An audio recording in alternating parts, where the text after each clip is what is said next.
Ikinuhin sa banat ang sakit.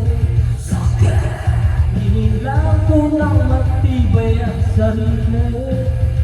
Nilabanan ng araw at gabi.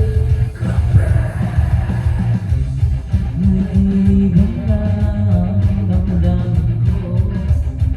Ngunit ikaw ang tunay na kulay ko. Huwag maniwala sa sinabi ko. Subok na bilang sinlawig ng bato. At ngayon narito, aminin ang tunay na Diyos. Sa harap ng salamin, sasabihin ang tunay na Diyos. Sa harap ng salamin.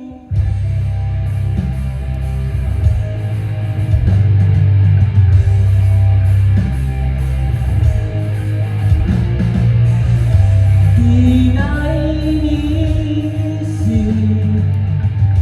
ang masugal na daan. Kung ngayon'y nagkukubli upang ika'y mabalikan. Mundo!